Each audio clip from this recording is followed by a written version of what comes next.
Hello students, I Dr. Gating Kohli welcomes you for today's lecture. Today we will see some practical problems based on residential status. We saw in last lecture the definition of resident and what are the criteria of resident. We will just revise the same thing.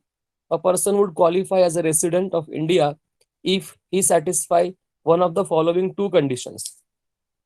First is his stay in India for a year is 182 days or more, or second condition, he is in India for 60 days or more in previous year, that is 1920, and he is in India for 365 days or more during the 4 years immediately preceding the previous year. So इन दोनों में से एक condition fulfil होती है तो वो resident जो है ट्रीट किया जाता है. देन 60 डेज का ऑप्शन जो है वो दो कैटेगरी में आने वाले लोगों का एप्लीकेबल नहीं है. एक है Indian citizen who lives India for employment और दूसरा है पर्सन ऑफ इंडियन ओरिजिन. इनको सिर्फ पहला वाला रूल ही मतलब 182 डेज का ही रूल एप्लीकेबल होता है.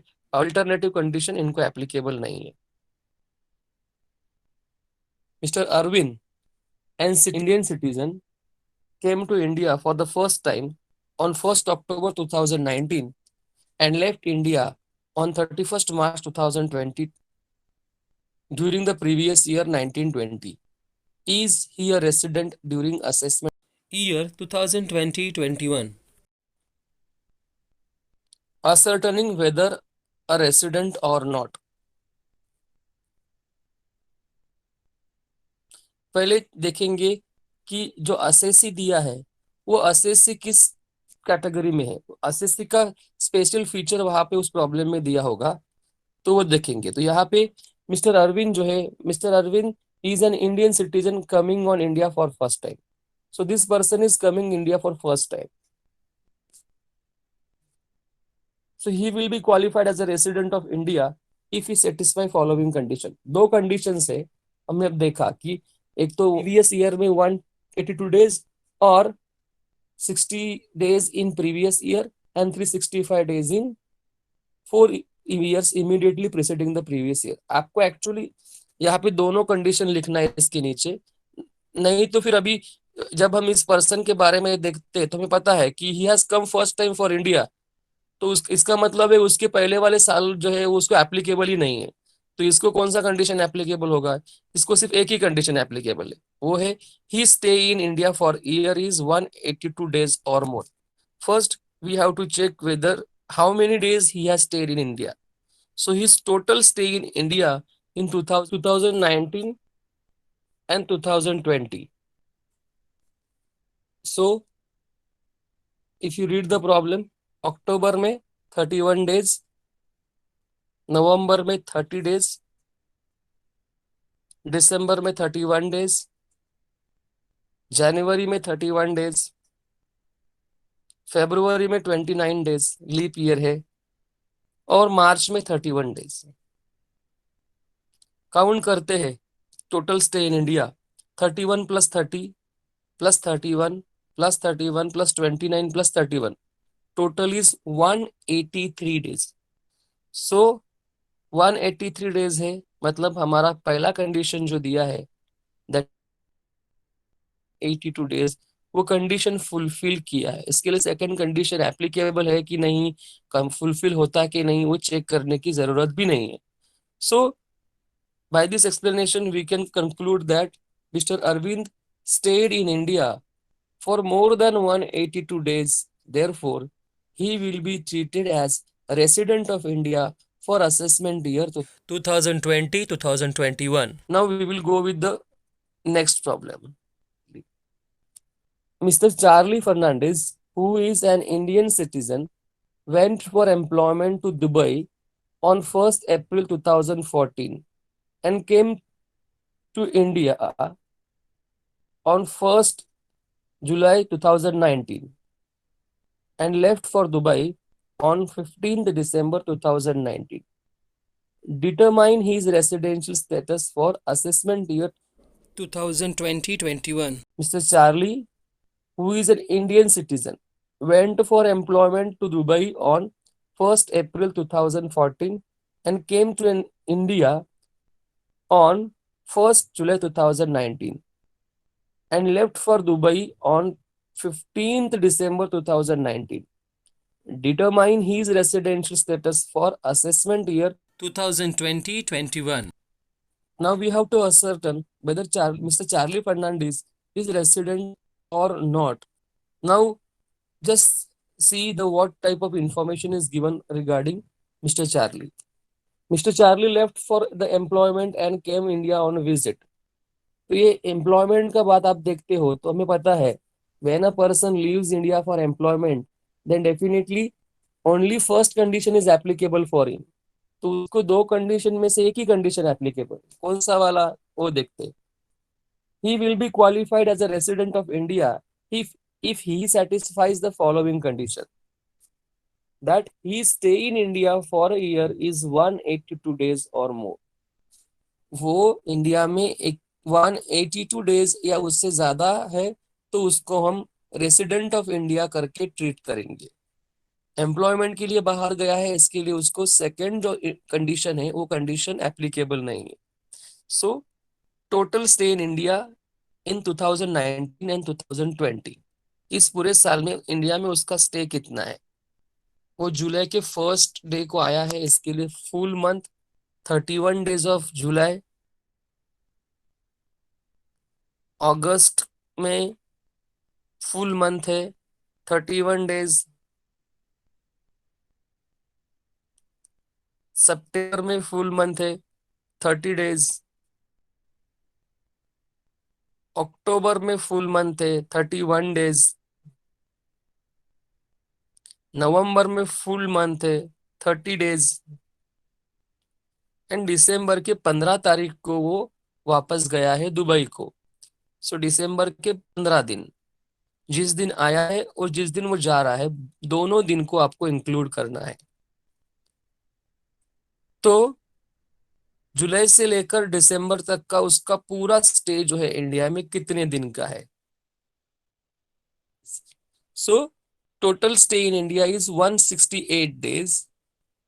कंक्लूजन क्या होगा, mister Charlie state in India for less than 182 days. Therefore he will be treated as non-resident of India for assessment year 2020-21. Mr. Charlie India में only 168 days है, not up to 180 days or more than that. Therefore, he will be treated as non-resident of India for the assessment year 2020-2021. Mr. Anil, an Indian citizen, went abroad for the first time in year 2019-20. Mr. Anil, an Indian citizen, went abroad for the first time in 2019-20. He left India on 1st March 2019, came back to India on 31st October 2019. 1st मार्च को बाहर गया और 31st अक्टूबर को वापस आया है. He is he a resident during assessment year 2020-21?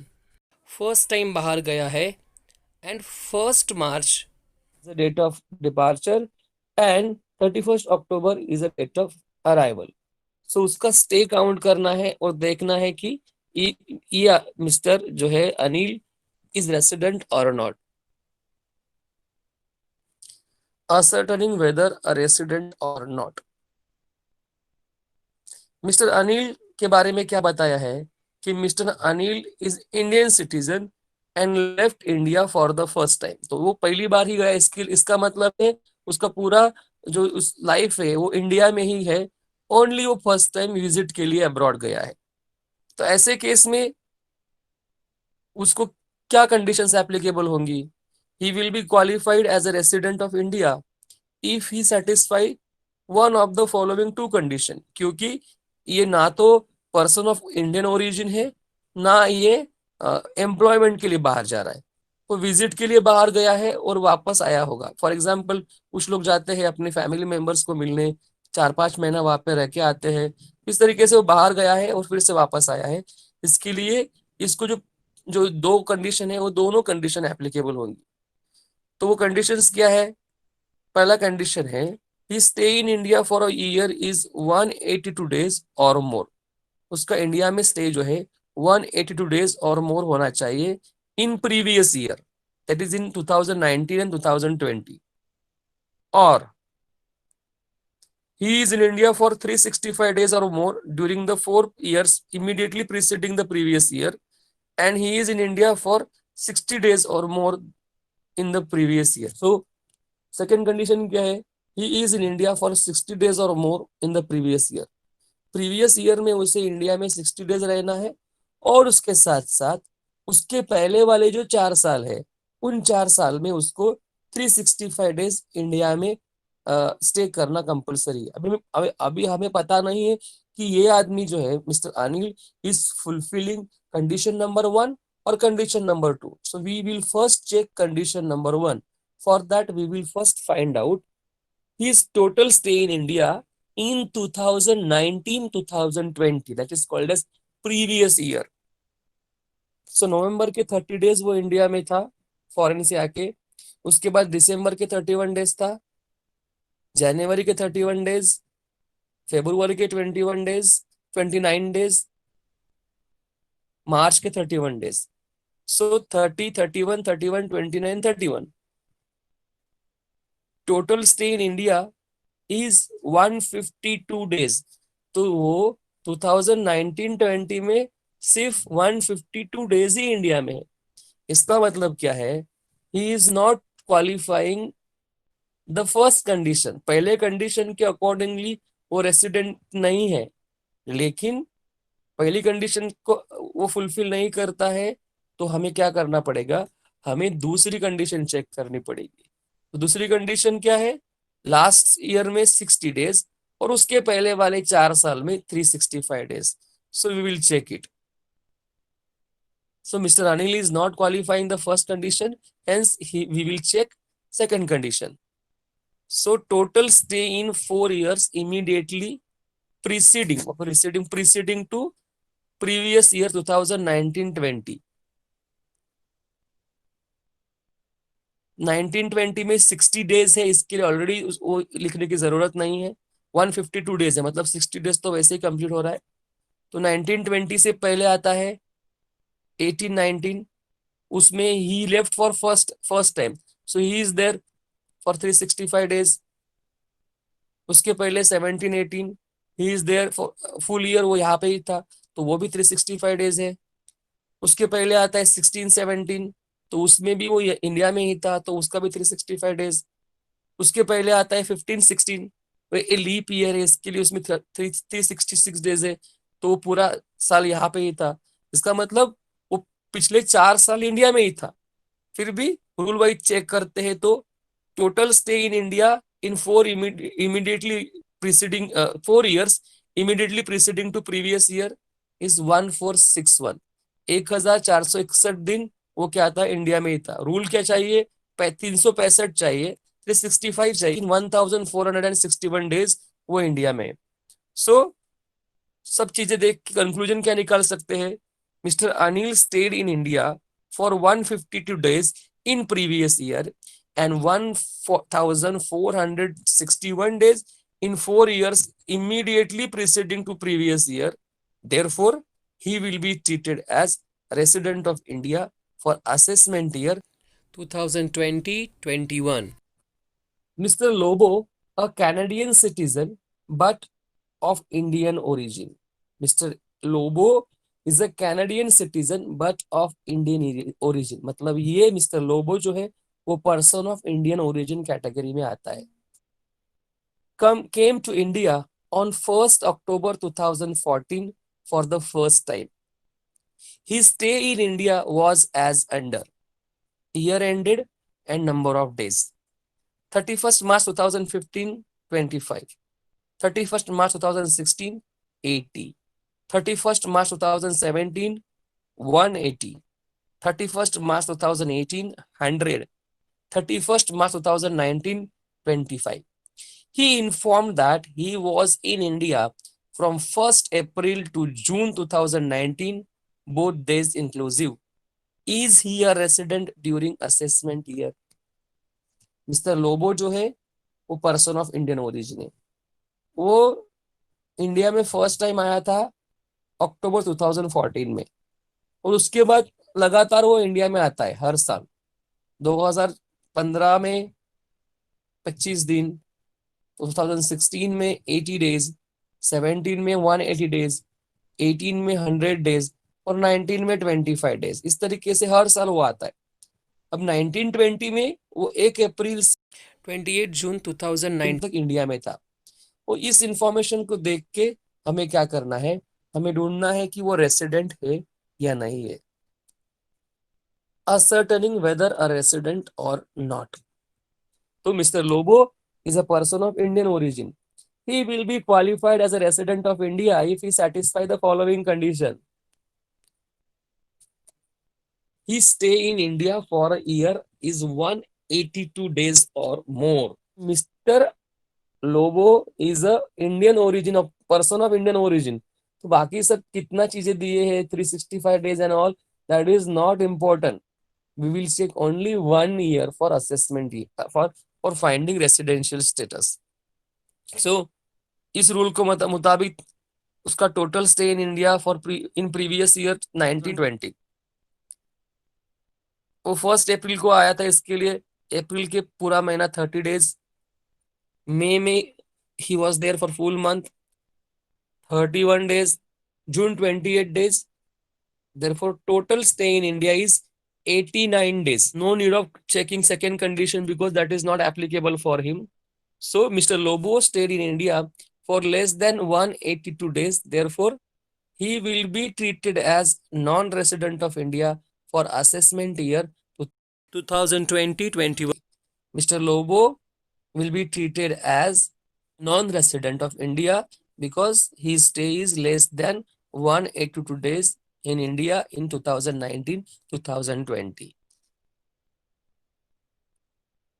Note वही लिखा है कि पर्सन ऑफ इंडियन ओरिजिन है, इसके लिए उसको सेकेंड कंडीशन एप्लीकेबल नहीं है. So this is about finding residential status. Whatever problems we studied today were based on simple problems of finding resident or not. But whenever a person is classified as a resident, we have to check whether he is resident, an ordinary resident or not. In our next lecture, we will see full-fledged problems based on resident and ordinary resident. By the time, take care. Thank you for listening. Have a nice day. We will meet in next lecture.